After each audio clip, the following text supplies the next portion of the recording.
নমস্কার, নিউজ ভ্যানগার্ডের এই বিশেষ টক শোতে আপনাদের স্বাগত। আমি অর্ণব রয়েছি আপনাদের সঙ্গে। যে বিষয়টা নিয়ে আজকে আমাদের আজকের আলোচনা বিগত কিছুদিন পূর্বেই আমরা দেখেছিলাম সুখসাগর জলা, অর্থাৎ উদয়পুর খিলপাড়াস্থিত সুখসাগর জলাতে প্রচুর পাখির মৃতদেহ উদ্ধার হয়েছিল।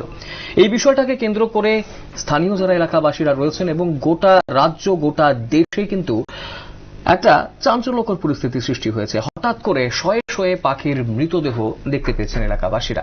সেখানকার এই মৃতদেহগুলো দেখার পরেই ফরেস্ট অফিসিয়ালদের কাছে খবর যায় এবং তারাও কিন্তু তদন্ত শুরু করে দিয়েছিলেন।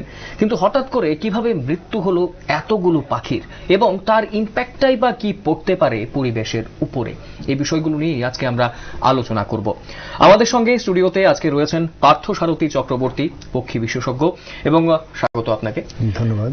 আপনার সঙ্গে অবশ্যই ওনার সঙ্গে এই বিষয়গুলো নিয়ে আলোচনা করব। বিভিন্ন বিষয় আমরা আজকে আলোচনা করব। এই পাখি মারা যাওয়ার পরিপ্রেক্ষিতে কি প্রভাব পড়তে পারে সেটা যেমন থাকবে, অবশ্যই বন দপ্তরে কি আইন রয়েছে এগুলো অবশ্যই আজকে আমরা আলোচনা করব। পার্থবাবু, প্রথমেই যে প্রশ্নটা থাকবে, এই পাখিগুলো যেগুলো মৃত্যু হয়েছে, বিভিন্ন ধরনের পাখি সেখানে ছিল যেটা জানতে পেয়েছি, তো সেই জায়গাতে মাইগ্রেটরি বার্ড অর্থাৎ অতিথি পাখি যেগুলো আসে আমাদের রাজ্যে, সেগুলো একটা অংশ ছিল। তো সেই জায়গাতে মাইগ্রেটরি বার্ডের দিকে যদি আমরা প্রথমে একটু নজর দিই, যে মাইগ্রেটরি বার্ডগুলো যে আসে, মাইগ্রেটরি বার্ডগুলো কি সেটা যদি একটু জানার চেষ্টা করি প্রথমে। আসলে একটা খুবই সুন্দর প্রশ্ন করলেন আপনি। অনেকের মনে প্রশ্ন জাগে, পরিযায়ী পাখিগুলি আসলে কি? পরিযায়ী পাখি আসলে সেই সব পাখি যেগুলো সারা বছর ধরে আমাদের এখানে থাকে না বা কোথাও থাকে না। তারা ঘুরে ঘুরে বিশেষত হলো উষ্ণতার কারণে অথবা খাদ্যাভাবের কারণে ওরা এক জায়গা থেকে অন্য জায়গায় যায়। আমাদের এখানে শীতকালে যেসব মাইগ্রেটরি বার্ডসগুলো আসে বেশিরভাগই হয় হিমালয়ের খুব ঠান্ডা অঞ্চল থেকে অথবা সাইবেরিয়া বা আশেপাশে অনেক অঞ্চল থেকে, যেগুলো অতি ঠান্ডা পড়ার কারণে তাদের এখানে খাদ্য পাওয়া যায় না বা তারা টিকে থাকতে পারে না, এই জন্য তারা নিচের দিকে নেমে আসে উষ্ণতার জন্য। তো বেসিক্যালি পরিযায়ী পাখি এটাই, যারা বছরের বিশেষ কোনো একটা সময়ে এক জায়গা থেকে অন্য জায়গায় যায়, আবার তাপমাত্রার পরিবর্তনের সময় আবার ফিরে তাদের অরিজিনাল জায়গায় ফিরে যায়। একটা জিনিস তো অবশ্যই একটা মজার কথা তাও একটু বলিনি, আমরা অনেকেই ধারণা করি শীতকালে পরিযায়ী পাখি আসে, ব্যাপারটা কিন্তু শুধু তা না, গরমেও পরিযায়ী পাখি আসে। একটা খুব কমন পাখি আছে চাতক, আমরা নাম শুনি চাতকের, চাতক কিন্তু আমাদের এখানে গরমে আসে। আচ্ছা, মেজর জিনিসটা বা মেজর এই মাইগ্রেটরি যে ইয়েটা, তাহলে কি মেজর সেটা শীতকালেই হয় বলে আমরা শীতকালের সঙ্গেই সেটাকে রিলেট করি? বেশিরভাগ পাখি যেহেতু শীতকালে আসে সেজন্য আমরা মনে করি মাইগ্রেটরি বার্ড শীতকালেই আসে। তার মানে দাঁড়ালো যে শুধুমাত্র শীতকালে নয়, গরমকালেও আসে। হ্যাঁ, একদমই। তো আমরা প্রত্যেকেই জানি যে প্রত্যেক যে জীবজন্তু রয়েছে একটা ইকোসিস্টেমে, এনভায়রনমেন্টের উপর প্রভাব রয়েছে। তো মাইগ্রেটরি বার্ডরা যখন একটা জায়গা থেকে আরেকটা জায়গায় যাচ্ছেন, তাদের কি প্রভাব রয়েছে সেই জায়গার সৌন্দর্যায়নের ক্ষেত্রে? আমরা সকলেই জানি দেখতে খুব ভালো লাগে দেখতে, তার পাশাপাশি এনভায়রনমেন্টের পয়েন্ট অফ ভিউ থেকে যদি দেখি কি প্রভাব? আসলে যেটা জীববৈচিত্র্য আছেই ইকোসিস্টেমটা প্রপারলি চলার জন্য, এজন্য বিভিন্ন রকম জীব এবং বিভিন্ন রকম উদ্ভিদ আছে। তো আমরা তো কোনো একটা লোকালাইজ হিসেবে ভাবতে পারবো না যে শুধু ত্রিপুরার কি উন্নতি হলো এগুলি আসার কারণে। ব্যাপারটা ঠিক এরকম ভাবে ভাবলে চলবে না। পুরো পৃথিবীব্যাপী একটা মাইগ্রেটরি বার্ডের একটা রাস্তা আছে, বিভিন্ন পাখি বিভিন্ন দিকে যায় আসে, তারা কোথাও প্রজনন করে, কোথাও শীতে যায়, কোথাও খাদ্যের জন্য যায়। তো এই যে ঘুরে ঘুরে একটা পুরো চক্র চলছে, সেটা সম্পূর্ণ জীববৈচিত্র্যকে রক্ষা করছে। জীববৈচিত্র্যের সেই শৃঙ্খল যদি ভাঙে, বিভিন্নভাবেই তার প্রভাব, যত রকম প্রাণী বা উদ্ভিদ আছে তাদের মধ্যে বিরূপ প্রভাব পড়তে বাধ্য। কারণ প্রকৃতি তৈরি করে রেখেছে পুরো সিস্টেমটাকে এভাবে যেন সুচারুভাবে চলে। তার মধ্যে একটা জিনিস ভেঙে দিলে, যেমন এটা খুব সাধারণভাবে বলা যায়, আমরা যদি বাঘ তো মানুষকে মারে, আমরা সব বাঘ যদি মেরে দিই তাহলে হরিণের সংখ্যা বেড়ে যাবে। হরিণ বাড়লে যে মানে জঙ্গল ছেড়ে লোকালয়ে চলে আসবে ফসল ধানি জমি খেতে, তাহলে পুরো সিস্টেমটাই নষ্ট হয়। ঠিক এইরকম ভাবেই যে কোনো পাখি হোক বা অন্য কোনো প্রাণী হোক, যদি সেই শৃঙ্খল থেকে ভেঙে যায় তাহলে সেই শৃঙ্খল ডিসব্যালেন্সড হয়ে পুরো প্রাণী জগৎ বা উদ্ভিদ জগতের উপরে বিরূপ প্রভাব ফেলবে। একদমই।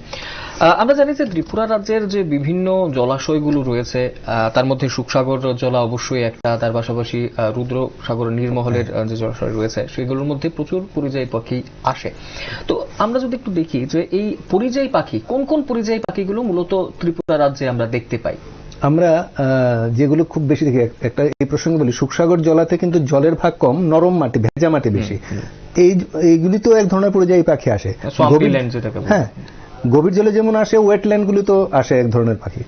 তো আমরা মূলত সবচেয়ে বেশি যে পাখিটা পরিযায়ী হিসেবে আসে সেটা হলো লেসার হুইসলিং ডাক বা সরাল, যেটা আমরা আগরতলার এমবিবি কলেজ থেকে ধরে সবখানেই দেখি প্রচুর পাখি আসছে, সন্ধ্যায় বা সকালে কিচিরমিচির করতে করতে আকাশ দিয়ে উড়ে যায়। এছাড়াও বিভিন্ন রকম হাঁস জাতীয় পাখি বেশি আসে, এগুলো শীতকালে আমাদের এখানে আসে। গরমকালে তো বললাম চাতক আসে, তো এক ধরনের পাপিয়া আছে, দেখতে খুব সুন্দর হয়, তারাও গরমকালে আসে। তো এইরকমগুলি অনেক রকম হাঁস আছে, কিন্তু সংখ্যায় খুব বেশি না। আচ্ছা, এগুলো আসে শীতে আমাদের এখানে। যেমন ডুবালু বলে এক ধরনের হাঁস আছে, খুব সুন্দর দেখতে হয়। দেন নর্দার্ন পিন্টেল আসে, দেন কি বলবো আরো, ফেলবাস ডাক বলে একটা আছে, ওটা আসে। অনেক রকম আছে, সংখ্যায় খুব বেশি না হলেও আসে। মূলত এরা যে আসে সেটা আপনি বললেন যে ঠান্ডার যে সব জায়গাতে বেশি ঠান্ডা পড়ে বা খাদ্য অভাব হলে তখন ঘুরে আসে।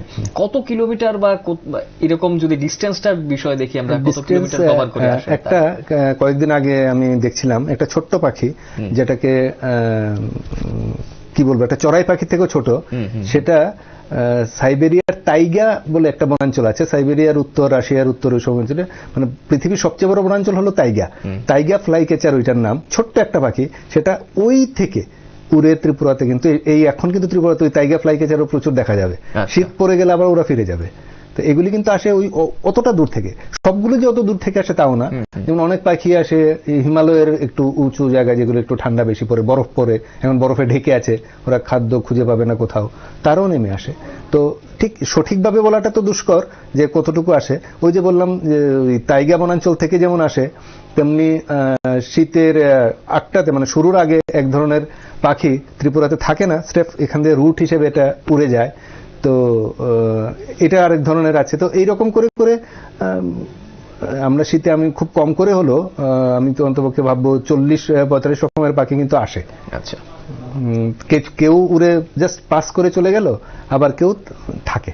আচ্ছা, তারপর এই যে সময়টা কতদিন যারা থাকছে তারা কতদিন মোটামুটি থাকে, মানে মাসখানেক? তো মাসখানেকের উপরে আর অনেক বেশি, মোটামুটি অক্টোবরের শেষ, নভেম্বর থেকে আসা শুরু হয়।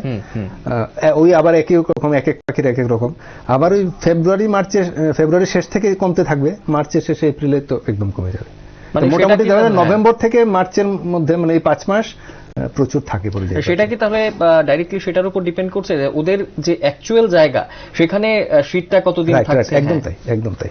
আচ্ছা, তো এই আমি যদি এবার শুকসাগর জলার দিকে আসি, বা আমি নির্মহলের সামনে রুদ্রসাগরের কথাই যদি বলি, কত বছর ধরে মূলত এই শুকসাগর জলাতে, রুদ্রসাগরে পাখিরা আসছে? এইটার বোধহয় কোনো সঠিক এভাবে তথ্য পাওয়া যাবে না, কারণ পাখি তো অনেক বছর ধরে আসে। এগুলির কি বলবো, এমন কোনো নির্দিষ্ট টাইম নেই যে আমরা ওই বছর থেকে আসতে শুরু করলো। যেহেতু ওরা নিচে আসে, যেখানে জল পাচ্ছে, এই রুট দিয়ে যারা চলে, যাদের জল বা এরকম ভেজা ভূমি পাচ্ছে, যেটাকে আমরা ওয়েটল্যান্ড বলছি, তাদের খাবার যদি যথেষ্ট পরিমাণ থাকে, তাদের থাকার মতো উপযুক্ত পরিবেশ থাকে, তারা এখানে নেমে যায়, থাকে। তবে বেশিরভাগ ক্ষেত্রে এখানে কিন্তু ওরা প্রজনন করে না। বেশিরভাগ পাখি প্রজনন এখানে করে না, যারা পরিযায়ী পাখি। একটা বিষয় যেটা এবার আমরা এই শুকসাগর জলাতে যে মর্মান্তিক একটা বিষয় আমরা দেখলাম, এত শত পাখি সেখানে মারা গেল। এই বিষয়টাকে আপনি একজন পক্ষী বিশেষজ্ঞ হিসেবে আপনি ফটোগ্রাফিও করেন, তো এই বিষয়গুলোকে কেন্দ্র করে কিভাবে দেখছেন এই বিষয়টা? আসলে গত সপ্তাহে বা এই সপ্তাহের শুরুর দিকে বলা যায়, হঠাৎ করে এরকম খবরগুলো আসতে শুরু করলো, বিষ প্রয়োগে প্রচুর পাখিকে মেরে ফেলা হচ্ছে। তো এই যে যারা প্রকৃতিকে ভালোবাসে বা সেন্সেবল মানুষ, আমার মনে হয় না এরকম কেউ ছিল ওখানে যারা ওই দিন চোখের জল না ফেলে থেকেছে। এইসব নিদারুণ ছবি দেখে, তার খবর শুনে অনেকেরই চোখের জল ধরে রাখতে পারেনি। তো এই যে ব্যাপারটা, মানে কি বলবো, এই পরিযায়ী পাখি হোক বা এখানে স্থানীয় পাখি হোক, একসঙ্গে বিষ দিয়ে এতগুলো পাখিকে মেরে ফেলা, কার্যকারণ পরে না হয় বেরোবে, কিন্তু মানে অহেতুক হত্যা হয়ে গেল এতগুলো। কি বলবো, আমরা খাদ্যের জন্য অনেক সময় অনেকে যারা মাংসাশী বা মাংস খান বা মাছ মাংস খান, তাদের একটা চাষ হয়, শুধু তারা প্রকৃতি থেকে হারিয়ে যাওয়ার ভয় থাকে না। কিন্তু এইভাবে বিষ দিয়ে যদি মেরে ফেলা হয়, অনেক পাখি প্রকৃতি থেকে হারিয়ে যাবে ধীরে ধীরে। তো সেটাকে আটকানো অবশ্যই দরকার, তার জন্য নির্দিষ্ট আইন কানুন রয়েছে এবং তার যথাযথ প্রয়োগ হলে এবং জনসচেতনতা বাড়ালে আমি আশা করব যে এই রকম ঘটনা আর দ্বিতীয়বার ঘটবে না। আপনি জনসচেতনতার কথা বললেন এবং এই জনসচেতনতা এই মুহূর্তে অ্যাটলিস্ট সুখসাগর যে জেলাটা রয়েছে সেখানে তো খুব একটা দেখা যায়নি, কিন্তু ওভারঅল যদি আমরা দেখি ত্রিপুরা রাজ্যের বা ভারতবর্ষের বিভিন্ন জায়গাতে সেই দিকের কি অবস্থান, সেই অ্যাওয়ারনেসের ক্ষেত্রে আমাদের কি অবস্থা? এখানে একটা কথা বলবো যে হঠাৎ করে একটা ঘটনা ঘটে যায়, ঘটার আগ পর্যন্ত হয়তো আইনগুলো থাকলেও তার সঠিক সেভাবে জনগণের কাছে পৌঁছায় না খবরগুলো, বা তার ভয়াবহতা কি হতে পারে এটা সেভাবে পৌঁছায় না। এটা অবশ্যই সত্যি কথা, মানুষ বেঁচে থাকার জন্য তার খাদ্যের জন্য তার জায়গা লাগবে এবং তারা চেষ্টা করবেন যে তাদের খাদ্য বা তাদের রুজি রোজগার যেন ঠিকভাবে চালানো যায়। তো সেইখানে অনেক ক্ষেত্রেই হয় প্রকৃতির অন্য প্রাণীগুলো তাদের সঙ্গে একটা কি বলবো লড়াইয়ের মতো ব্যাপার হয়ে যায়। আপনি জানেন উত্তরবঙ্গে অনেক জায়গাতে হাতির এই সমস্যাটা চলে, হাতি এসে ফসল খেয়ে যাচ্ছে, মানুষ আমাদের এখানেও আছে, তেলিয়ামুড়া থেকে শুরু করে আমাদের এখানেও আছে, কিছুদিন আগেও তেলিয়ামুড়াতে একজনকে মেরে ফেলেছিল হাতি। যদিও এখানে সংখ্যাটা এতই কম হাতির যে এটা অতটা ইম্প্যাক্ট করছে না, কিন্তু উত্তরবঙ্গে এটা যথেষ্ট বড়সড় একটা সমস্যা। তো এই যে মানুষের সঙ্গে অন্য প্রাণী বা বন্য প্রাণীদের যে একটা লড়াই সেটা কিন্তু চলছে। কোথাও বাঘে মানুষ নিয়ে নিচ্ছে বা গবাদি পশু নিয়ে নিচ্ছে, কোথাও পাখি ধান খেয়ে যায়, তো তাকে আটকানোর জন্য মানুষ অনেক রকম ব্যবস্থা করে। কিন্তু এই আটকানোর কারণে যদি জীব বৈচিত্র্য, যেটা আমি প্রথম বললাম যে সেই শৃঙ্খলটা ভেঙে যায়, সেটা হবে সবচেয়ে বেশি ক্ষতিকর। শুধু না এখানে স্থানীয় মানুষদের জন্য, এটা সামগ্রিকভাবেই সেই শৃঙ্খলটা ভেঙে গেলে একটা কি বলবো প্রকৃতি যে সুচারুরূপে চলে সেটা নষ্ট হয়ে যাবে। তো তার জন্য এই যে জনসচেতনতা যেটা আপনি বললেন, সুখসাগরে একটা ঘটনা হয়ে গেছে, কিন্তু তারপর থেকে আমার কাছে অন্তপক্ষে যতটুকু খবর, সচেতন মানুষ থেকে শুরু করে যারা সরকারি দপ্তরে যারা আছেন তারা অনেকেই কিন্তু গেছেন, ওইদিকে কথা হচ্ছে, আলোচনা হচ্ছে নানাভাবে যে কিভাবে পাখিকেও বাঁচিয়ে রাখা যায় এবং মানুষের রুজি রোজগারও যেন বিঘ্ন না ঘটে। সেটা কিন্তু অলরেডি শুরু হয়ে গেছে। ঘটনা ঘটে যাওয়ার পর হয়েছে, আগে থেকে হলে হয়তো আরো ভালো হতো, কিন্তু কিছু না হওয়ার থেকে পরে হলেও হোক, যেন এই ঘটনা আবার রিপিট না হয়, সেটা আমরা সবাই চাইব। একদম। তবে যে ঘটনাটা ঘটেছে সেখানে দেখেছি আমরা শয়ে শয়ে পাখির মৃতদেহ। সেই জায়গাতে আপনি নিশ্চয়ই ছবিগুলো দেখেছেন কি কি পাখি সেখানে রয়েছে। তো সেখানে কি কি পাখি মূলত রয়েছে আপনার চোখে? আমি যে ছবি দেখেছি তাতে সবচেয়ে বেশি অবশ্যই সেই খুব সুন্দর যে পাখিটা আমরা বেগুনি কালেম বা গ্রে হেডেড সম্পেন যেটা ইংরেজিতে নাম, সেটাকে বলি। আর তাছাড়া লেসার হুইসলিং ডাক যেটা সরাল, আমি তারও দু একটা ছবি দেখেছি। আজকে আমার কাছে যতটুকু ইনফরমেশন, যে ওইখান থেকে বন দপ্তর এরকম মৃত পাখির 3টে দেহ উদ্ধার করে এগুলিকে ময়নাতদন্তের জন্য পাঠিয়েছে, কিরকম বিষ বা কেন এগুলির মৃত্যু হয়েছে তার সঠিক অনুসন্ধানের জন্য। তো ম্যাক্সিমাম কিন্তু ওই জায়গাটাতে ত্রিপুরাতে সবচেয়ে বেশি গ্রে হেডেড সম্পেন দেখা যেত। বস্তুত এর বাইরে একটা দুটো করে হয়তো কোথাও কোথাও ছিল। এই বছরই প্রথম দেখেছি রুদ্রসাগরেও কিছু গ্রে হেডেড সম্পেন এসছে। পাখিগুলি দেখতে অতীব সুন্দর, একটু বড় সাইজের মুরগির মতো সাইজ হয়। তো একমাত্র সুখসাগরে ওরা স্থায়ীভাবে, আমি বিগত 4-5 বছর ধরে দেখছি মোটামুটি স্থায়ীভাবে তারা সারা বছরই ওদের পাওয়া যায়। একটা সময় হয়তো সেটা পরিযায়ী ছিল, কিন্তু সুখসাগরের পরিবেশ হয়তো ওদের পছন্দ হয়েছে, যে জন্য ওরা কিন্তু দীর্ঘদিন ধরে এখানে স্থায়ীভাবেই থাকছে। হ্যাঁ, এখানে ছিল। তো আমি যতদূর ছবি দেখছি বা যতদূর শুনেছি 200-250 পাখি হয়তো মেরেই ফেলা হয়েছে। আমি জানি না আরো সুখসাগরে বেঁচে আছে কিনা এখনো পাখি, এবং শুধু সম্পেন না, তার সঙ্গে অন্য পাখি, অনেক পরিযায়ী হোক, ছোট বড় অন্য পাখিও তো অনেক মারা গেছে। কারণ যে খাবারে বিষ মেশানো হয়েছিল সেগুলো শুধু সম্পেনে খাবে, বাকিরা খাবে না এরকম না, কিন্তু যেহেতু এখানে সম্পেনের নাম্বারটা বেশি ছিল, সুতরাং ম্যাক্সিমাম মারাও গেছে সম্পেন। আপনি বলছেন যে খাদ্যের মাধ্যমেই বিষক্রিয়াটা হয়েছে, এটাই এখন পর্যন্ত যেটা উঠে আসছে। তাহলে আমি যদি একটু জিজ্ঞেস করি আপনাকে, যে এই পাখিগুলোর মূলত খাবারটা কি, কি খায় তারা? তারা সাধারণত খাদ্যশস্য জাতীয় খাবার খায়, খুঁটে খুঁটে, অনেক সময় বনজ খাদ্যশস্য জাতীয় খাবার, বা এই যে যদি কোনো ধান পেলো কোথাও বা এরকম, ওইগুলি তারা খায়। তাহলে একটা জিনিস অবশ্যই সেখান থেকে উঠে আসছে যে খাবারের মধ্যেই যদি এটা গিয়ে থাকে, তাদের মৃত্যু হয়ে থাকে, তাহলে এটা ইচ্ছাকৃত ভাবেও হতে পারে, কারণ এত সংখ্যক যেহেতু এটা একটা হয়েছে। দুটো কারণ হতে পারে বলে আমি ধারণা করছি। আমি দেখেছি সুখসাগরে বিগত কিছুদিন ধরে তার অনেক যেগুলি তুলনামূলকভাবে একটু শুকনো জায়গা, সেখানে ধান চাষ হয়। আচ্ছা। তো যেহেতু এমন একটা জায়গা যেখানে জল এবং ধান চাষের জন্য যথেষ্ট উপযুক্ত জায়গা, তো অনেকেই আশেপাশে যারা বাসিন্দারা আছেন এখানে ধান চাষ করেন, তো এটা খুবই সম্ভব পাখিগুলো সেই ধানের বীজ খেয়ে নেয়। তো এটা আটকানোর জন্য ইচ্ছাকৃতভাবেই হোক বা ধানের মধ্যে কীটনাশক ছড়ানোর কারণেই হোক ওরা এগুলি খেয়েছে এবং মারা গেছে। তদন্তে নিশ্চয়ই উঠে আসবে আসল ব্যাপারটা কি, এটা কি ইচ্ছাকৃত বা অনিচ্ছাকৃত।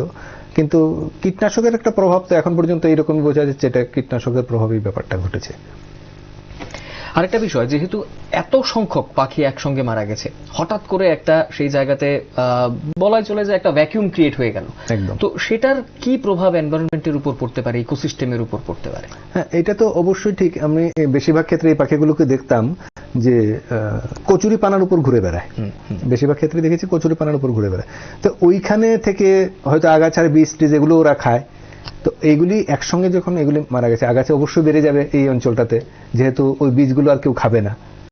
এটা তো একটা ডাইরেক্ট ইম্প্যাক্ট আছেই। দীর্ঘমেয়াদী কি প্রভাব ফলে সেটা পরবর্তীকালে বোঝা যাবে, কিন্তু সাময়িকভাবে সেখানে আগাছার পরিমাণ বাড়বে, এটা তো অবশ্যই সত্যি কথা। আরেকটা বিষয় যদি আমি জিজ্ঞেস করি, যে এই পরিযায়ী পাখি যেগুলো এখানে এতদিন, এবং আমি ঠিক এতটা শিওর না, মানে এটা আরেকটা জিনিস হতে পারে, মেবি তারা যেহেতু ওইসব অঞ্চলে থাকে ছোটখাটো পোকামাকড়ও খেয়ে থাকতে পারে, আমি শিওর না বলছি। এই পাখি না খেলে অন্য আরেকটা পাখি অবশ্যই খায়, কারণ এখানে মারা গেছে অনেক রকম পাখি, তো ওই পোকামাকড়ও বেড়ে যাবে অবভিয়াসলি। তো আরেকটা বিষয় যদি জিজ্ঞেস করি, যে বিশেষ করে পরিযায়ী পাখি যেগুলো সেখানে মারা গেছে, সেখানে তাহলে কি পরের বছর আরো কি পরিযায়ী পাখি এখানে কি আসবে, বা সেখানে কি একটা গ্যাপ তৈরি হয়ে যাবে না, যে যেহেতু সেই জায়গাটাতে এরকম একটা হয়েছে, একটা ভয়ের পরিবেশ ওদের মধ্যেও কি সৃষ্টি হতে পারে? এটা একটা ব্যাপার যে সাধারণত দেখা গেছে যে মনুষ্যতর জীবের মধ্যে ভয়ের স্মৃতিটা খুব বেশি লম্বা থাকে না। রিসেন্টলি একটা ঘটনার কথা আমি শুনেছি, আমি আরেকজনের মুখে। ওরা আফ্রিকা বেড়াতে গিয়েছিল, আফ্রিকার বাঘ একটা শূকরকে তাড়া করেছে, শূকরটা পালিয়ে গেছে, পালিয়ে কিছু দূর গিয়ে ও আবার আরামসে মানে চড়ে বেড়াচ্ছে, সরছে না, ভুলেই গেছে পেছনে একটা বাঘ তাকে এতটা কম তাদের স্মৃতি। সুতরাং ওই স্মৃতি দিয়ে ভয় দিয়ে আসবে না এটা আশা করা যায় না, কিন্তু তার পরিবেশ যদি তার প্রতিকূল হয়ে যায়, তার অনুকূল পরিবেশ না থাকে, কারণ আমি তো বলছি এখানে মেবি পোকামাকড় বা আগাছা অনেক বেড়ে যেতে পারে, সেক্ষেত্রে হয়তো আসবেই না। আর ওরা যে বলছিলাম এখানে একটা স্থায়ী বাসা গড়ে তুলেছিল, এখন আবার কখন পরিযায়ী পাখি আসে এখানে থাকে, ওদের পরিবেশ ভালো লাগে থাকবে, সেটা মানে বলা যাচ্ছে না এই মুহূর্তে, সেটা অবশ্যই। আরেকটা বিষয় কি হতে পারে সেখানে, যে এই রুটটা, যে রুট দিয়ে তারা আসতো, বা অনেক পাখি এই রুট দিয়ে, যেহেতু আপনি বললেন যেটা, তো সেই রুটটা কি হারিয়ে যেতে পারে, কারণ এরা তো যায় না, বা নাকি এটার মধ্যে কোনো এটা হয়তো মানে যে পরিমাণ আমি যেটা বললাম যে 200-250 পাখি হয়তো একটা অঞ্চলে মারা গেছে, মানে মেরে ফেলা হয়েছে, সেটার জন্য হয়তো এত বড় প্রভাব পড়বে না। কারণ অতীতে আমুর ফাল্কন বলে একটা, আমি যেটা আপনাকে বলেছিলাম যে শুধু ত্রিপুরা উপর দিয়ে চলে যায়, 15 দিন পাওয়া যায় বছরে নভেম্বরের শুরুতে, এটা আমুর অঞ্চল থেকে আসে, উত্তর চীনের। তো ওই আমুর অঞ্চল থেকে ভারতবর্ষের নাগাল্যান্ড বা নর্থ ইস্টে ছুঁয়ে ত্রিপুরা ছুঁয়ে চলে যায় কেরালার দিকে, তারপর ওটা বেরিয়ে যায়। তো দিন 15 থাকে, ওইগুলিকে প্রচুর পরিমাণে মেরে ফেলা হয়েছিল একসময় নর্থ ইস্টের একটা স্টেটে। কিন্তু তারপর থেকেও আমুর ফাল্কন কিন্তু আসছে, এরকম না যে আসেনি। সুতরাং এটাই মুহূর্তে বলা যাবে না যে এটা একটা বড়সড় ভ্যাকুয়াম হয়ে গেছে। আমি যদি ইন্ডিয়ার কথা বলি বা নর্থ ইস্টের কথাই বলি, এইরকম বড় পরিমাণে বা মৃত্যু পাখিদের আর কোথায় কোথায় হয়েছে? নাগাল্যান্ডে হয়েছে বলে শোনা যায়, নাগাল্যান্ডে একটা ঘটনা ঘটেছিল আমুর ফাল্কনের ব্যাপারে, ওই রকম ফসল নষ্ট করে বলে কৃষকরা বিষ দিয়ে মেরে ফেলেছিল, কিন্তু সেখানকার মানুষজন এবং সরকার খুব কঠোর হতে ব্যাপারটা দমন করেছিলেন বা মানুষদের বোঝাতে সক্ষম হয়েছিল বলে তারা এটা আর করেনি, এবং আবার প্রচুর পরিমাণে আমুর ফাল্কন এখন চলে এই রাস্তা দিয়ে। অর্থাৎ সরকার সেখানে কঠোর ব্যবস্থা নেওয়াতে সরকার এবং জনগণও ব্যাপারটা সচেতন হয়ে গেছে। এটা অবভিয়াসলি সত্যি কথা, কোথাও কোনো সরকারের পক্ষে এইভাবে এটা প্রোটেকশন দিয়ে রাখা সম্ভব না যদি না জনসচেতনতা বাড়ানো হয়। একমাত্র উপায় জনগণকে সচেতন করা। এবং ভারতবর্ষে ফরেস্টের বিশেষত যেগুলো কি বলবো সংরক্ষিত বনাঞ্চল আছে তার আশেপাশে গ্রামগুলোতে কিন্তু ওই জয়েন্ট ফরেস্ট ম্যানেজমেন্ট কমিটি গ্রামের মানুষ এবং বন দপ্তরকে মিলে তৈরি করা হয়, বায়োডাইভার্সিটি ম্যানেজমেন্ট কমিটি বলে তৈরি করা হয়। এইগুলো মানুষের দ্বারা এই পরিবেশকে রক্ষার একটা চেষ্টা, এই শুধু সরকার দ্বারা যেটা সম্ভব না। আরেকটা বিষয়, নিশ্চয়ই সেখানে সরকারের কথা আপনি বললেন যে শুধুমাত্র সরকারের সেটা সম্ভব নয়, কিন্তু নিশ্চয়ই তার ব্যাপারে বন দপ্তরের কিছু আইন তো নিশ্চয়ই রয়েছে যে এরকমের ঘটনা যদি ঘটে তাহলে তার বিরুদ্ধে কি পদক্ষেপ নেবে, কি রয়েছে সেই আইন? একদম, বন দপ্তরের যেটা বন্য প্রাণী এবং বনজ উদ্ভিদ রক্ষার যেটা আইন, যেটা the wild life protection act 1972, এবং যেটা ভারতের বন আইন দ্য ইন্ডিয়ান ফরেস্ট অ্যাক্ট 1927, যেটা বললাম যে ওয়াইল্ড লাইফ প্রোটেকশন অ্যাক্ট, সেটা অ্যামেন্ড হয়েছে সময় সময়ে, 2013-তেও সেটা লাস্ট অ্যামেন্ড হয়েছে। তো the wild life protection amendment bill 2023 এই করে প্রচুর অর্থ এবং কারাদণ্ড দুটোরই, অর্থদণ্ড এবং কারাদণ্ড দুটোরই সংস্থান রাখা হয়েছে। বিভিন্ন রকম পশু পাখিদের তাদের শিডিউলে ভাগ করা হয়েছে, শিডিউল 1 to 5। তো বিভিন্ন শিডিউলে এক এক রকম শাস্তির ব্যবস্থা, কারণ যদি কেউ বাঘ মেরে ফেলে আর যদি কেউ শেয়াল মেরে ফেলে দুটোর একরকম শাস্তি হয় না। তো আবার কেউ যদি ইঁদুর মারে তার শাস্তি হয় না, এটাও তো বন্যপ্রাণী। এইরকম শিডিউলে ভাগ করে করে অর্থদণ্ড এবং কারাদণ্ডের খুব কঠোর সংস্থান রাখা হয়েছে। এটা অবশ্যই সত্যি, ধরা পড়লে তো অবশ্যই খুব কঠোর শাস্তি হয়ে যায়। কিন্তু সেই জায়গাতে ইমপ্লিমেন্টেশনটা কি সেইভাবে হচ্ছে বা কি ব্যবস্থা নিচ্ছে? এইটাই হলো সবচেয়ে বড় কথা। খুব চট করে কে বা কারা যারা ইনসিডেন্টাল মেরে ফেলে, যেমন পাখি মেরে ফেলা, এগুলি ধরাটা খুব কঠিন। কিন্তু যারা নিয়মিতভাবে, যেমন হাতির দাঁতের জন্য হাতি মেরে ফেলে, বাঘের চামড়ার জন্য বাঘ মেরে ফেলে, এইসব চোরা শিকারীদের যদি ধরা যায় তারা তো কন্টিনিউয়াস করছে, তাদের ধরাটা খুব সহজ। কিন্তু যারা ইনসিডেন্টাল, হঠাৎ করে কোনো একদিন, জীবন হয়তো একদিনই বিষ দিল, তাদেরকে আইডেন্টিফাই করাটা কঠিন। তো ইমপ্লিমেন্টেশন হচ্ছে না এরকম না, কিন্তু বনকর্মী যারা বা বন প্রোটেকশনের যারা ফোর্স আছে তাদের সংখ্যা তো খুবই কম। তাদের সংরক্ষিত বনাঞ্চলের বাইরে গিয়ে, এই যে শুকসাগর, এটা কিন্তু কোনো সংরক্ষিত বনাঞ্চলের মধ্যে পড়ে না, সেখানে গিয়েও সেই নজরদারি করা বা সেইভাবে তুলে আনা সেটা খুব কঠিন। কিন্তু জনগণের মধ্যে যদি সেই প্রচারটা ঠিকভাবে করা যায় যে দেখো ধরা পড়লে কিন্তু এরকম হবে, হয়তো ভয় থেকেও তারা এইরকম কাজ করা থেকে বিরত থাকবেন। এই যে শুকসাগর জলাতে যে ঘটনাটা ঘটে গেল ইতিমধ্যে, বন দপ্তর তাহলে এই বিষয়ে কি কি পদক্ষেপ নিতে পারে এবং কতটা ওরা নেওয়া শুরু করেছে? আমি যতদূর জানতে পেরেছি, বন দপ্তরের ওই ডিস্ট্রিক্টের ডিএফও থেকে শুরু করে এসডিএফও বা ওই রেঞ্জের যিনি অফিসার, তারা সবাই গেছেন ওইখানে, জনগণের সঙ্গে কথা বলছেন। সেই এলাকার যেসব পঞ্চায়েত আছে, পঞ্চায়েত প্রধানদের সঙ্গে কথা হচ্ছে, যারা গ্রামের নেতৃস্থানীয় আছেন তাদের সঙ্গে কথা বলছেন। মাইকিং করা হচ্ছে সকাল বিকাল, এটা সচেতনতা বাড়ানোর জন্য যেন এই ঘটনা না ঘটে। বোর্ড লাগানো হয়েছে, বোর্ডের ছবি আমিও দেখেছি, বোর্ড লাগানো হয়েছে। তো এগুলি শুরু হয়ে গেছে। এবং ওই যে বললাম 3টে পাখিকে ময়নাতদন্তের জন্য পাঠানো হয়েছে, যে পরিষ্কার ধরার জন্য যে আসলেই কীটনাশক প্রয়োগে হত্যা করা হয়েছে কিনা। এবং এইটার সঙ্গে তাদের মতো করে তদন্তও হচ্ছে। তো তদন্তে যদি কারো এক বা একাধিক দোষী ব্যক্তির নাম উঠে আসে, তাহলে আইন অনুযায়ী তো যথেষ্ট কঠোর শাস্তি হয়ে যাবে। তো আজকে দিনে দাঁড়িয়ে এই যে একটা এতগুলো পাখি মারা গেল, তো সেগুলোর মধ্যে কি স্পিসিস লেভেল এক্সটিংশনের কোনো প্রভাব কি দেখতে পাচ্ছেন? না, এটা আসলে আমি ওই আগেও যে বলেছি, সবচেয়ে বেশি মারা গেছে ওই সম্ফেন, যেটা বললাম। কিন্তু এই বছর আমি রুদ্রসাগরেও সম্ফেন দেখেছি, যে ত্রিপুরা থেকেও এক্সটিং হওয়ার ভালো ইঙ্গিত। হ্যাঁ, এটা একটা মানে সেফ হয়ে গেল, যে শুধু একটা জায়গা না, বিগত কোনো বছরই কিন্তু আমি রুদ্রসাগরে দেখিনি, এইবারই প্রথম রুদ্রসাগরে দেখেছি। হ্যাঁ, কোথাও কোথাও আগরতলার কোথাও হয়তো দেখা গেছে একটা বা দুটো এদিক সেদিক দেখা গেছে, কিন্তু ওই শতাধিক পরিমাণে শুধু শুকসাগর অঞ্চলটাতেই ছিল। তো বেশ কিছু আমি রুদ্রসাগরও দেখেছি, একদম কম নয় সংখ্যাটা। তো এটাই একটা আশার কথা যে একদম ত্রিপুরা থেকে অ্যাটলিস্ট খালি হয়ে গেল না। কিন্তু যদি এরকম চলতে থাকে তো সব পাখি একদিন চলে যাবে। তো এরকম না চলতে যাওয়ার জন্য সরকার তরফ থেকে যেমন নেওয়া হচ্ছে ব্যবস্থা, যারা কি বলবো সচেতন মানুষ তাদেরও এগিয়ে আসা দরকার, আর যারা প্রকৃতিকে ভালোবাসেন তারা তো অবশ্যই। আর মিডিয়াগুলো এখানে একটা খুব কিন্তু ইতিবাচক ভূমিকা পালন করছেন। এই যে এত প্রচার হচ্ছে ব্যাপারটা, তাতে কিন্তু যতই যা হোক একটা সচেতনতা তো হচ্ছে। যে এতগুলো পাখি মারা গেছে, সবার খারাপ লাগছে দেখছেন, এবং এই যে ব্যাপারগুলো যদি ছড়িয়ে দেওয়া যায় যে তাতে কি কি রকম ক্ষতি হতে পারে, যে শৃঙ্খল, খাদ্য শৃঙ্খল থেকে সমস্ত শৃঙ্খল, ইকোসিস্টেম নষ্ট হয়ে যাবে, তাহলে আমার মনে হয় সচেতনতাই একমাত্র উপায় এগুলো থেকে রক্ষা করার জন্য। একদম। এই সোয়াম্প ফেন গুলোর কথা আপনি বলছেন, তো এই আমি যদি একটু জিজ্ঞেস করি যে সোয়াম্প ফেন গুলো মূলত কোন কোন পরিবেশকে বেছে নেয় সেখানে যাওয়ার জন্য? একটু জলাভূমি এবং কচুরিপানা এগুলি তারা খুব পছন্দ করে। আপনি যদি কখনো নেটে সার্চ করেন, আপনি দেখবেন সোয়াম্প ফেন খুব বেশি পাওয়া যায় কিন্তু আমাদের ভারতবর্ষ অঞ্চলেই। ভারতবর্ষ থেকে প্রাচ্য যেগুলো যেগুলো নিয়ার ইস্টে যেগুলো আছে আমাদের, বার্মা, মায়ানমার, যে অঞ্চলটা, ওই সব অঞ্চলেই সবচেয়ে বেশি দেখা যায়। খুব অল্প পরিমাণ আরাবিয়ান কান্ট্রিগুলিতে দেখা যায়। তো আমাদের এই অঞ্চলে জল এবং ভেজা ভূমি অনেক বেশি থাকার কারণে ওই অঞ্চলগুলিকেই সোয়াম্প বেছে নেয়। তাদের ওই নরম মাটি জাতীয় এবং জলা, কচুরিপানা এগুলিকে তারা বেশি পছন্দ করে। ত্রিপুরা রাজ্যের আমি যদি একটু জিজ্ঞেস করি, দুটো জায়গার কথা তো আমরা আলোচনা করলাম, যে সুখসাগর জলা আর রুদ্রসাগর, সেখানে নির্মহলে সেখানে আলোচনা করলাম। আর এমন কোন কোন জায়গা রয়েছে ত্রিপুরা রাজ্যে যেখানে এই পরিযায়ী পাখি হোক বা এরকম বিভিন্ন ধরনের পাখি তারা যায় সেই জায়গাগুলোতে? আসলে আমরা ওই এটা খুব কাছাকাছি 2-3টে অঞ্চলে প্রচুর পরিযায়ী পাখি আসে, বা আসতো একটা সময় খুব বেশি, এখন কম হলেও আসে।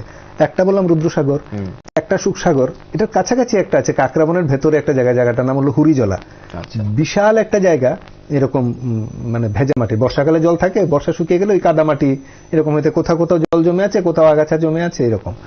তো এই অঞ্চলগুলোতে প্রচুর পরিযায়ী পাখি আসে, কারণ এই কাদা মাটিতে প্রচুর পোকামাকড় হয়, আগাছা হয়, তাদের বিচি হয়, তারা খাবার পায়, ঠান্ডা থেকে এসব অঞ্চলে এসে তারা থাকে। তো এই অঞ্চল, এই যে 3টের কথা বললাম, তাতে প্রচুর ভ্যারাইটির এবং প্রচুর সংখ্যায় পরিযায়ী পাখি কিন্তু আসে। আরেকটা বিষয়, যে এই ত্রিপুরা রাজ্যে এই পরিযায়ী পাখি আসতো, এখন আসে না, এমন কি কোনো জায়গা আছে? বিভিন্ন কারণেই হোক, সেটা মারা গেছে বা এরকম হয়েছে, এমন কি কোনো জায়গা আছে ত্রিপুরা রাজ্যে? বা নাগাল্যান্ডের কথা আপনি বললেন, সেখানে রিস্টোর হয়ে গেছে বিষয়টা। এই ত্রিপুরাতে আমি যখন প্রথম দিকে যাই, হুরিজলার খবর পেয়ে ওইখানে ছবি তুলতে যাই, মূলত ছবি তোলার জন্যই এগুলো এক্সপ্লোর করছিলাম। তখন ওইখানে স্থানীয় লোকেরা বলেছিলেন যে আগে আরো অনেক বেশি আসতো, নাম্বার কমে গেছে। এবং এটা তো অবশ্যই সত্যি কথা যে ওইসব অঞ্চলেও প্রচুর হত্যা করা হয়েছে, কেন ফসল বাঁচানোর জন্যই হোক, এমনি শখে এয়ার গান দিয়ে মেরে ফেলা হয়েছে, তাদের মাংস খাবার লোভে কিছু মেরে ফেলা হয়েছে, ফাঁদ পেতে হোক, বিষ প্রয়োগে হোক, এভাবে। তো এই সবগুলোই কিন্তু হয়েছে, এবং নাম্বার কমেছে, সেটা তো ঘটনা। এটার আরেকটা কারণও হতে পারে যে আমাদের ত্রিপুরাতে আসার যেসব পরিবেশের কারণে আসে, এগুলো সেম পরিবেশ অনেক বড় পরিমাণে আছে আমাদের পার্শ্ববর্তী দেশ বাংলাদেশে, ওইখানে নেমে যায় অনেক পাখি। এটা ঠিক অ্যাকচুয়াল কারণটা কি কেন কম আসে ওটা হয়তো বোঝা সম্ভব না, তবে এটা তো অবশ্যই যে এই ধরনের যেসব জলাভূমি ছিল আগে, এমনি জঙ্গল জমে থাকতো, ধীরে ধীরে মানুষের চাষের কারণে অনেক জায়গাতে ওরা চাষ বাড়িয়ে দিচ্ছে, সেসব কারণে কম আসতে পারে। আমি রুদ্রসাগরের পরবর্তী অনেক জায়গায় দেখেছি যেগুলো এই সময় জল থাকতো, এবছর এখানে চাষ হচ্ছে, মানে রুদ্রসাগর এলাকার বাইরে অনেক জলা জায়গা তো আছে, চাষ হচ্ছে এখন। তো এই যে যেটা বললেন আপনি, কম আসছে পরিযায়ী পাখিরা, তো সেই নাম্বারটাকে যদি রিস্টোর করার পদক্ষেপ নেয় সরকার, কি করা উচিত সেখানে? এটার সবচেয়ে একটা দারুণ জিনিস হতে পারে যে এই যে 3টে অঞ্চলের কথা আমি বললাম, রুদ্রসাগর, হুরিজলা এবং সুখসাগর, এই অঞ্চলগুলোতে দেখুন হঠাৎ করে তার সংরক্ষিত বনাঞ্চল ঘোষণা করে দেওয়া যায় না, তার অনেক পদ্ধতি, অনেক লম্বা, এগুলি হয় না। কিন্তু স্পেশাল ড্রাইভ দিয়ে এগুলিতে অ্যাটলিস্ট যদি ফেন্সিং দিয়ে যে কোনো দিক থেকে ঢোকা আটকে দেওয়া যায়, যে কেউ যে কোনো দিকে ঢুকে যা খুশি করে নিতে পারতো না, একটু স্পেশাল নজরদারিতে আনা হয় এই অঞ্চলগুলোতে, বিশেষত শীতকালে যেন কোনো ডিস্টার্ব না হয়। এটা অবশ্যই সত্যি কথা, যারা চাষ করছেন তাদেরও তো খেতে হবে, তাদের কোনো বিকল্প ব্যবস্থা, যেমন চাষের জমি না করে এখানে যদি পুকুর কেটে মাছ চাষ করিয়ে দেওয়া যায়, তাদেরও অন্য সংস্থান হলো, আবার পাখিদেরও ডিস্টার্ব হলো না, কারণ বীজ খাওয়ার ব্যাপারটা কমে গেল। তো এইরকম একটা মানে সরকার এবং জনগণের একটা মিলিত প্রয়াস হলে এটা কিন্তু হতে পারে, মানে একটা বিকল্প ব্যবস্থা করে যেন চাষ করে ওদের সেই অঞ্চল কমিয়ে না ফেলা হয়। রাইট। আরেকটা বিষয় যেটা অবশ্যই উঠে এসেছিল, যে এই সুখসাগর জলাতে যে পাখিগুলো মারা গেছে, অনেকে প্রচুর পরিমাণে সেই পাখিগুলো নিয়ে গেছে, সেখানে মাংস খাওয়ার জন্যই হোক বা যে কারণের জন্যই হোক, এই পাখিগুলোর মাংস খাওয়াটা কি সেফ? তাহলে এইখানে দেখুন একটা কথা বলি, আপনি অনেক সময় আমরা ছোটবেলা শুনতাম পুকুরে বিষ দিয়ে মাছ মেরে ফেলা হয়, এই মাছগুলি বাজারে বিক্রি হয়েছে, খেয়েছে মানুষ, হয়তো ছোটখাটো অসুখ বিসুখ হয়েছে কিন্তু বেশিরভাগই কেউ গায়ে লাগায়নি, কেউ রিলেট করতে পারেনি, রিলেট করেনি ব্যাপারটা। সুতরাং বিষ তো কিছুটা হলেও মানুষের পেটে যাবে, কিন্তু সেটা হয়তো মানুষের এত বড় শরীরে ওইটুকু বিষ খুব একটা ক্ষতি কিছু করতে পারে না, যেভাবে মাছের বিষগুলো করতে পারতো না, ওই রকম কিছু ক্ষতি তো কিছু না কিছু হলেও হবেই, কারণ বিষ তো ওই পাখিকে মেরে ফেলছে, মানুষের কিছু হলেও হবে, সেটা তো অবশ্যই সত্যি কথা। এই পরিযায়ী পাখির কথা আমরা বলছিলাম এবং পাখির মৃত্যুর কথা যখন বলছিলাম, আসামের একটা ঘটনা যে জ্যোতিঙ্গা গ্রামে প্রচুর পাখি সেখানে আত্মহত্যা করে বলা হয়, এই বিষয়টাকে কিভাবে দেখছেন এবং কি যে সেটা যদি একটু এক্সপ্লেইন করেন। আসলে জাটিঙ্গাতে যেটা হয়, এই বছরের বিশেষ কিছু সময়ে যখন খুব কুয়াশা থাকে, পাখিগুলো আগুন দেখলে আগুনে গিয়ে ঝাঁপ দেয় বা তার কাছাকাছি গিয়ে চুপচাপ বসে থাকে, ওদের ধরে ফেলে স্থানীয়রা বা মেরে খেয়ে ফেলে। তো এইটা অনেকটা আমাদের দেশে যেমন উই পোকা অনেক সময় হয়, পিঁপড়ের পাখা উড়ে, তারা আগুন দেখলে এখানে এসে ঝাঁপ মারে, ওই রকমই কিছু একটা হবে। সেটার তো অনেক এটা নিয়ে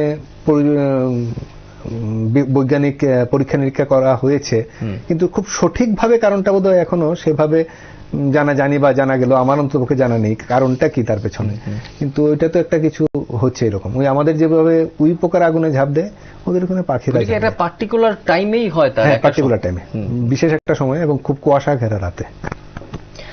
তাহলে আমরা যদি দেখি যে পাখি এতগুলো মারা গেলেও সাধারণ মানুষকে সচেতন করতে হবে, সেই বিষয়টা আপনি বলছেন। সরকারের পক্ষ থেকে যদি এই মুহূর্তে স্টেপ বাই স্টেপ কিছু করা হয়, যেটা আপনি বললেন যে বন দপ্তরের তরফ থেকে অ্যাওয়ারনেস ক্যাম্পেইনগুলো শুরু হয়ে গেছে, আর কি কি স্টেপ করা যেতে পারে? এখানে একটা জিনিস, যেমন আইনে যেমন বলা আছে পাখি শিকার বা পরিযায়ী পাখি শিকার বা বন্য পশু শিকার নিষিদ্ধ, শিকারের মধ্যে কি কি পড়ে জানেন তো?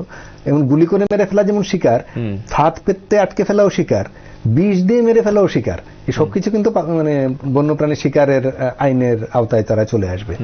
তো আইন প্রয়োগটা তো আসলে কি বলবো, যে একজনের বিরুদ্ধে আইন প্রয়োগ করে আরো 10 জনকে খানিকটা ভয় দেখানোর একটা কাজ হয়, তাতে মানুষ অ্যালার্ট হয় যে আমারও এরকম শাস্তি হতে পারে, আমি আর এই কাজটা করব না। সেটা তো একটু লম্বা পদক্ষেপ। তো এই মুহূর্তে জনসচেতনতা বাড়ানোটাই মূল কারণ, মূল উদ্দেশ্য। এবং আমি যতদূর জানি বন দপ্তর যথেষ্টভাবে এটা শুরু করে দিয়েছেন, অলরেডি করছে। তো আশা করছি যে মানুষ এইরকম আর করবে না। একদম। আমরা যদি একটু শেষের দিকে এবার একটু বলি যে সাধারণ মানুষ যারা রয়েছেন সেসব এলাকাতে, স্বাভাবিকভাবেই যদি এই ঘটনাটা এটা হয়ে থাকে যে মানুষরাই মেরেছে বিষ দিয়ে, এটাই যদি প্রমাণিত হয়, তাহলে তো এটা থেকে প্রমাণ হবে যে সচেতনতা নিশ্চয়ই কম রয়েছে, ছিল না সেই জায়গাতে, এখন অনেকটাই হয়তো হবে। রাইট। তো এই বিষয়ে সাধারণ মানুষের প্রতি আপনার কি বার্তা থাকবে একজন পক্ষী বিশেষজ্ঞ, একজন পাখি প্রেমিক হিসাবে?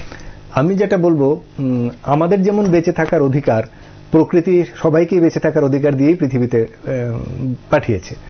তো আমাদের যতটুকু বেঁচে থাকার অধিকার, একটা পাখির বা একটা উদ্ভিদেরও সেভাবেই বেঁচে থাকার অধিকার।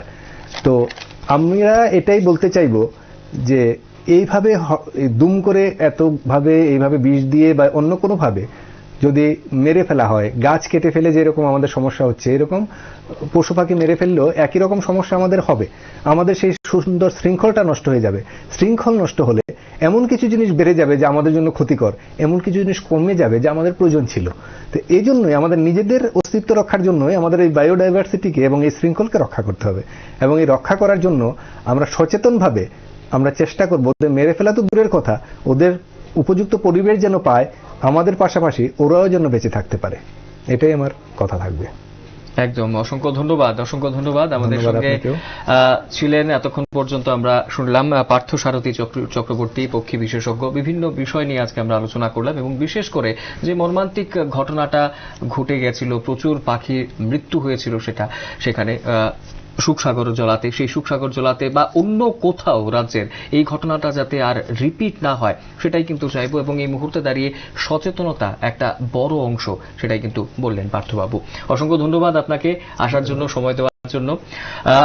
আজকের এই টক শোতে, আজকের এই যে আলোচনা, এটা থেকে অবশ্যই আমরা চাইবো যে আগামী দিনে এই রকমের ঘটনা যাতে আর কোথাও না হয়, বায়োডাইভার্সিটিকে প্রিজার্ভ করা, ব্যালেন্স বজায় রাখা এনভায়রনমেন্টের মধ্যে, তার জন্য কিন্তু প্রত্যেকের একটা কর্তব্য রয়েছে, দায়িত্ব রয়েছে এবং সেই বিষয়টার দিকে রাজ্য সরকার, বন দপ্তর অবশ্যই কাজ করা শুরু করে দিয়েছে ইতিমধ্যেই এবং আগামী দিনেও আরো ভালোভাবে কাজ করবে, সেটাই আমরা আশা করছি।